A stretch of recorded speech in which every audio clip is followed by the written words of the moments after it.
नरोत्तमं देवी सरस्वती व्यास ततो जयमुदीरयेत्।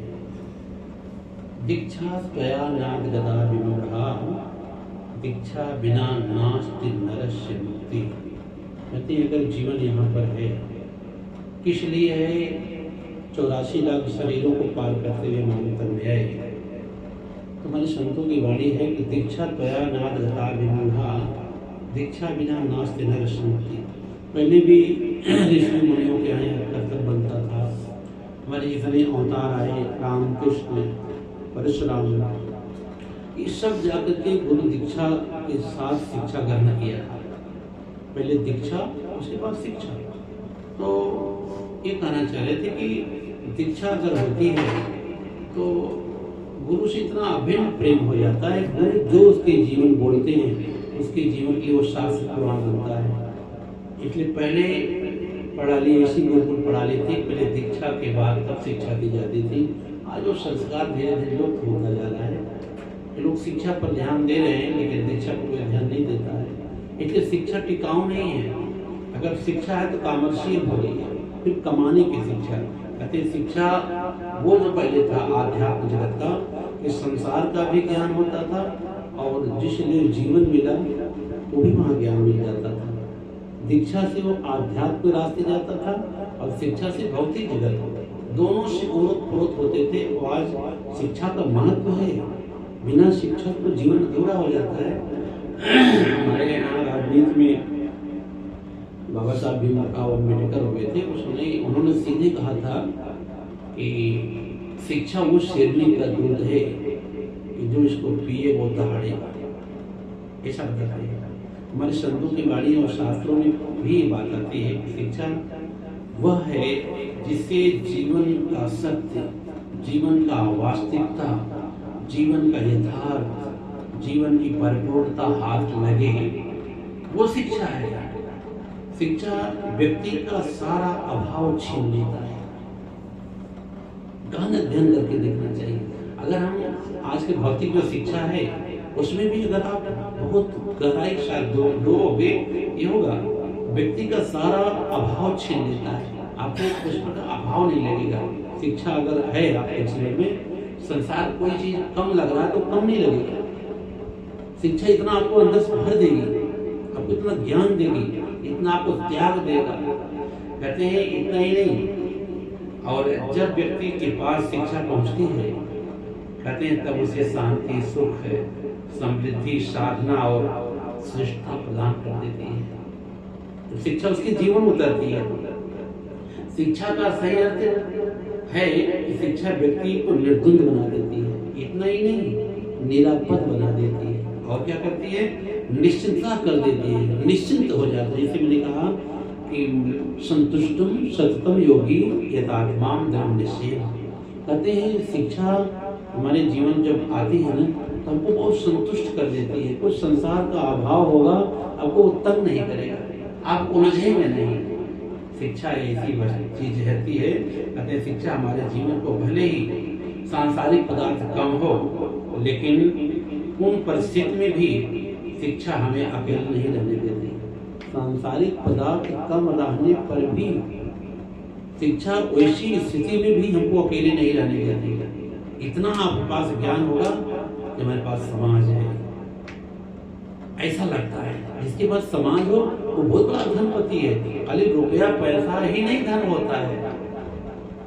हमारे जीवन में समाज भी धन है, परिवार भी धन है, हमारे जितने दृष्टि संबंध सब धन है। इस धन को गंवाना नहीं चाहिए।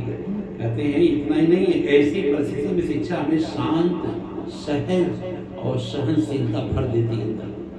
जब आप किसी स्थिति परिस्थिति में अगर थोड़ा सा बेचैन होंगे, कहते शांत, सहज और ऐसा आपको संयमित कर देगी कि आप जल्दी अपने पद से विचलित नहीं होंगे। कहते हैं किसी कालखंड में हमारे यहाँ शिक्षा का अर्थ कुछ और था। आज शिक्षा का अर्थ सिर्फ विद्या ही रह गया। इतना नहीं, लेकिन आज तो विद्यालय हो गए, लेकिन शिक्षा वहीं खो गई। तब विद्यालय नहीं थे। पेड़ के नीचे बैठकर, पहाड़ों के पास बैठकर, नदियों के किनारे बैठ करके शिक्षा दी जाती थी। और भिक्षा लेकर के लोग खाते थे। शिष्यों को गांव में भेजा जाता था कि जाओ कुछ तो भिक्षा मांग लाओ, जिससे उसका अहंकार न रहे। वो अपनी वाणी में इतना संयम रखेगा, इतनी शीलता से बात करेगा, इतनी शालीनता से बात करेगा, जिससे उसको भिक्षाटन हो जाए, भिक्षा मिल जाए, और वही भिक्षा से वो लोग भोजन करते थे।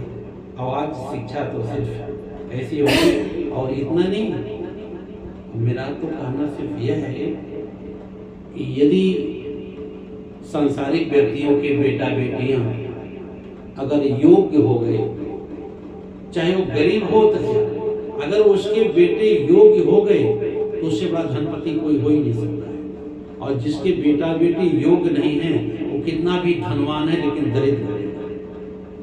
ये समझ लो, शिक्षा इसी काम करती है। भले वो गरीब हो परिवार का, अगर उसके बेटे बेटियां अगर योग्य बन गए तो बहुत बड़ा धनवान है। और जिसके पास सारी संपत्ति हो, अगर बेटा बेटियां नालायक निकल गए, योग्य नहीं निकले, उससे बड़ा दरिद्र, उससे बड़ा गरीब कोई दुनिया में ही नहीं। शिक्षा वहां काम कर रही है। इतना नहीं कहते हैं, धीरे धीरे विद्या व्यक्ति का भ्रम दूर कर देती है। आप किसी ज्यादा भ्रम नहीं पालोगे, ज्यादा आप संशय में नहीं रहोगे। विद्या वो काम करती है हमारे। विद्या सिर्फ कमाने के लिए मत लो, ये पढ़ने के लिए सिर्फ कमाएंगे। आप किसी के प्रति, अपने और अपनों के प्रति आप संशय नहीं रखोगे। संशय सबको खाता है, संशय सबका पीर, जो संशय का फाकी करे उसका नाम फकीर। इसलिए संशय छीन लेता है, संशय का हरण कर देता है, आपको निर्मलता से भर देगा, आपको ज्ञान से भर देगा, आप शांत चित्त रहोगे।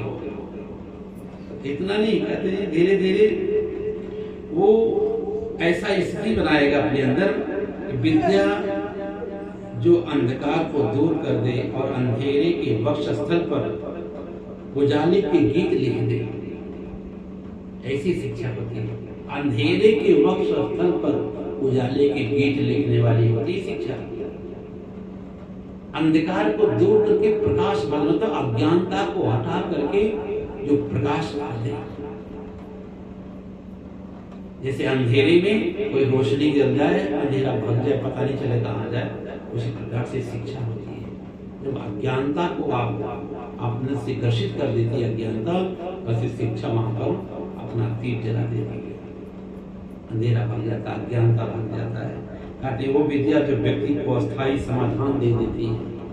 शिक्षा वो चीज है जो व्यक्ति को अस्थायी समाधान देती है कि आप कैसे जी सकते हो, समाज के लिए, परिवार के लिए, पुरजन परिजन के लिए, अपनों के लिए और अपने लिए आपको ऐसा सहज कर देगी। कहते और ये सब बिना संस्कारों के संभव नहीं है। शिक्षा को संस्कार से भरती है, और ये सब चीजें जो बताया बिना संस्कार का आ भी नहीं सकता। इतना नहीं कहते हैं, शिक्षा को अगर आप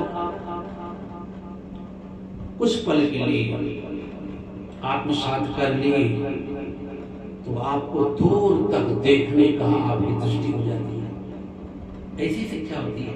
इसलिए किसी भी प्रकार से अपने बच्चों को पढ़ाने के लिए त्याग करिए, अपने सुख का त्याग करिए, खाने से लेकर, पहनने से लेकर के, सोने से लेकर के, और सांसारिक जो संसाधनों को कम करो, लेकिन अपने बेटा बेटियों को अच्छा शिक्षा दिलावे। मेरा यही इच्छा है आप लोगों से। ऐसा नहीं होना।